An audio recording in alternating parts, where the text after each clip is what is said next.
Hi everyone, today I'm going to have a look at the applications of circular functions. So this is the last exercise in the chapter on circular functions. These are all very wordy kind of questions, so we have to get our head around that. And I guess the thing is, like, when we're going through this, it's really important that you consider what information in a question is important and what can be disregarded.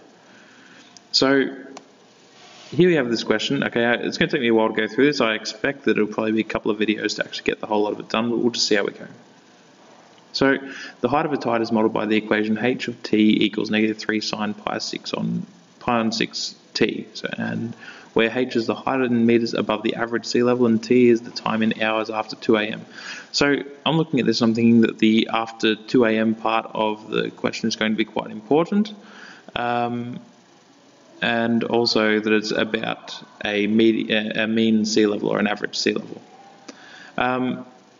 So what is the maximum height of the tide? Well, we get that straight away from our amplitude. Okay, so the amplitude in this question is 3. So it's going to rise 3 meters above the average sea level. It's going to go 3 meters below as well. So the maximum height of the tide is just going to be 3 meters above average sea level. Oops.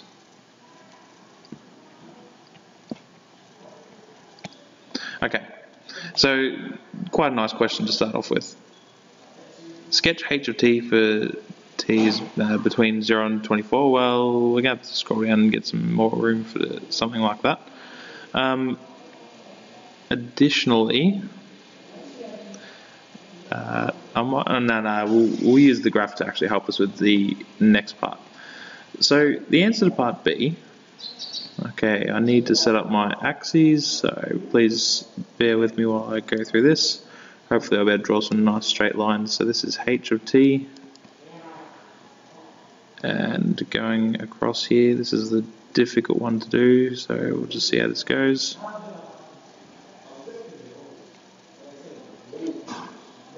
That should be sufficient, so that's going to be t. Okay, so it's going up to 3 and down to -3. And I'll just write over here, the equation was h of t equals -3 sine pi on 6t. So I'm going to calculate the period of this. So the period is, we're back to a sine function again, so it's 2 pi on n. N in this case is pi on 6, so it's 2 pi on 6. The pi's will cancel each other out, the 6 will move up to the top of the fraction, giving us a period of 12. So that's quite nice, I mean, given that we had to sketch it from 0 to 24. So there's 12 there, and there's 24. And it's a sine function, it's a negative sine function, so it's going to be starting at the origin here. Okay, there's no vertical or horizontal translations. It's going to go down first because it's negative. Okay, so just go down, come back up, and then back down through here as well.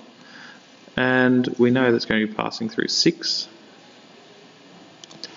And we can also know that it will be passing through 18.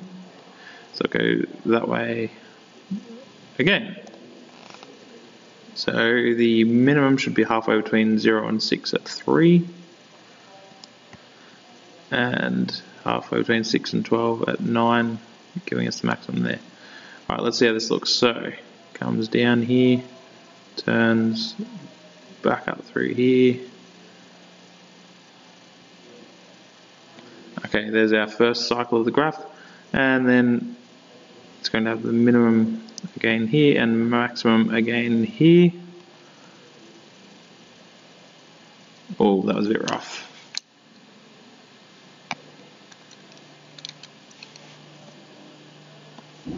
Try that again.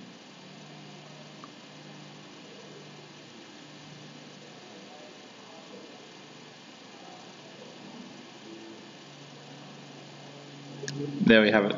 So there's the graph sketched for 0 to 24. I'm going to label my intercepts. So I've got 0, 0, I've got 6, 0, I've got 12, 0, and so on. I'll stop the video there.